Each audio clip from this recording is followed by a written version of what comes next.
Now that the first season of competitive Street Fighter 6 is over, I think this is now the best time to take a look at what happened and discuss why characters with level 2 install supers and utility supers are so successful in competitive Street Fighter. I'm talking characters like Blanka with Problem X winning the LCQ, I'm talking characters like Rashid who is becoming more and more prevalent within each tournament, Juri that happened to win a Capcom Cup with a ton of help from Feng Shui Engine, her level 2 super. The choices from Uma.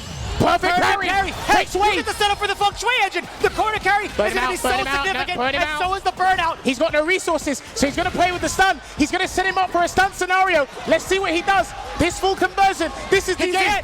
He's done. I think he's done. That's it. It will be the stun. He's going to store up. He's going to finish the combo. And ladies and gentlemen, $1 million is going to be awarded to Uma. Hey guys, this is Mura and today we're gonna talk about what makes these characters so successful in competitive play despite quote-unquote not being top 5, top 10 or whatever, right? Now I'm not gonna go into the specific tools and break down each of these level 2 supers or installs or even utility and what they do. I have a general idea on why Street Fighter 6 is working that way and what makes these characters work that way and work out wonderfully in competitive play. But first, let's check out this video.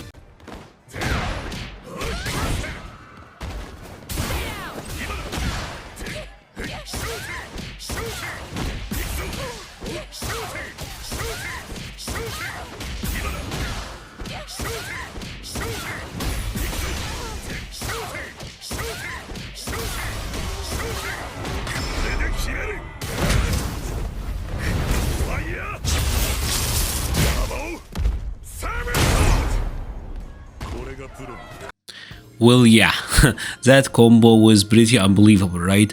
This is courtesy of Lens, one of our local players, an insanely good Guile player, and it's an absolutely ridiculous combo. Obviously very difficult, as he is saying here in the tweet. It's very difficult, full of delays, and all of that requires a ton of execution.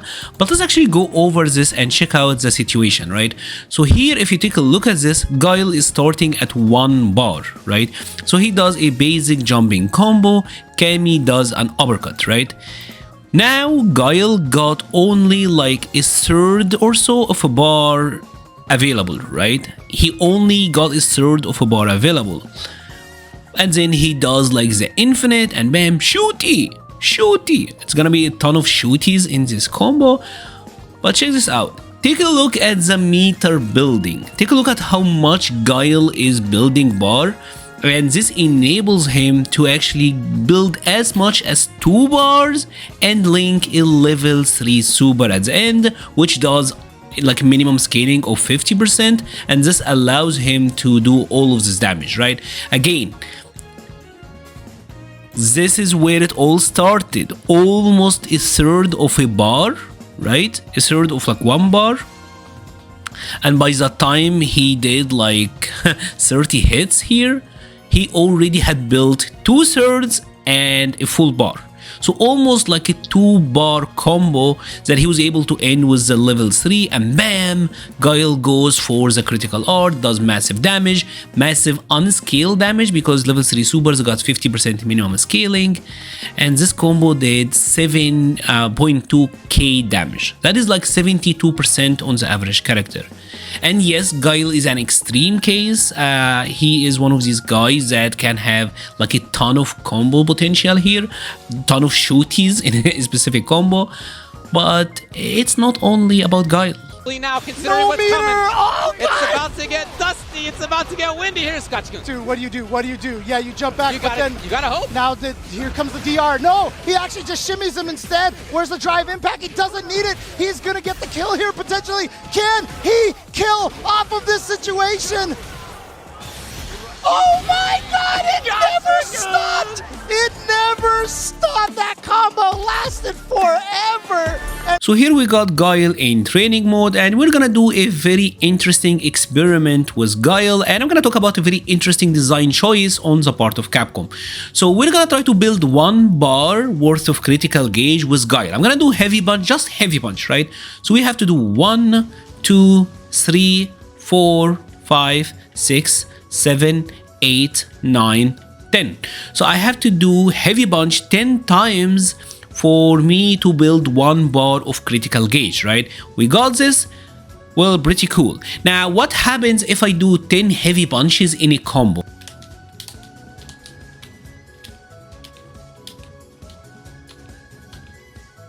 Right, so after 10 hits, I was able to build exactly 1 bar. This means that in Street Fighter 6, there is no meter gain scaling whatsoever, regardless of the length of the combo. If I do 20 of them, I should build 2 bars.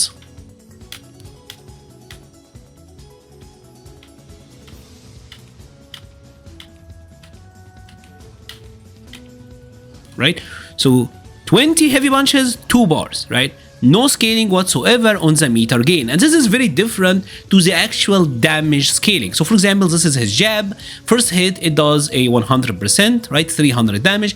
If it's the second hit in a combo, take a look at this. It did 270, it did 90% of its original damage. This is different than the previous Street Fighter games. Alright, so now we got Street Fighter 4 and we're gonna do the same concept. I'm gonna do a combo, check out the meter gain, and then we're gonna do the same set of moves separately and check out if there is actually scaling here or not, right? So this is a basic combo with Cody, 1, 2, 3, 4, heavy kick Ruffian, and this builds us almost like 2/3 or so of a super meter gauge, right? Right, let's now do the same moves but separately and check out the gain. It was 1 jumping heavy kick, 3 jabs, crouching jabs, 1, 2, 3, a crouching light kick, and a heavy kick Ruffian.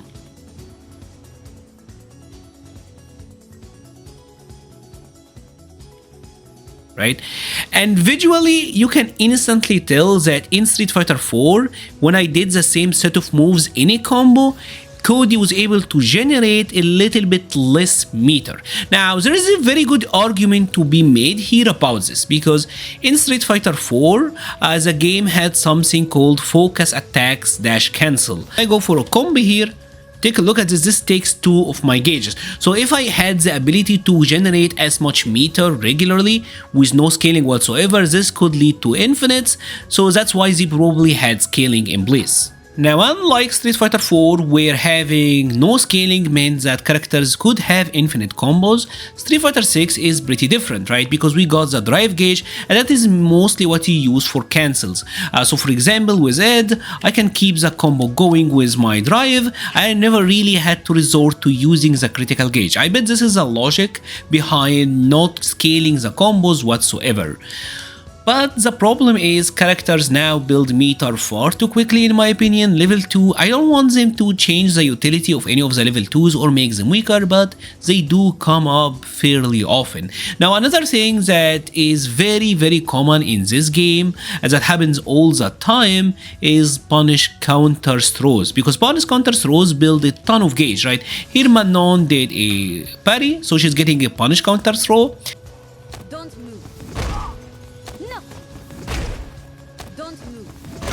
Especially since this is a game with throw loops, right? So as Ed, if I take Manon to the corner, there is a very good chance that she will try to wake up with a parry and I get a punish counter grab and I get to build a ton of gauge, right? This happens all the time in this game. Anyways, this is my theory as to why level 2 supers are very prevalent. I don't think it is the strength of the moves themselves. They are obviously very strong and most of the time they buy you around. I mean, let's be real, but I feel like the issue is they happen too often, and obviously we got level 3 supers who are unscaled and they can really swing rounds. So I feel like meter in general in Street Fighter 6 is interesting and something that we should discuss. Before we take any sort of balance changes to the game, I feel like meter is something we need to discuss as a community, and obviously Capcom, they probably have an idea about something to do about the whole situation. If you have enjoyed this video, please leave a like or a comment, help the channel so much. I will be leaving a link to the Patreon, Discord, Twitter and Twitch pages in the description. Thank you so much for watching and stay safe.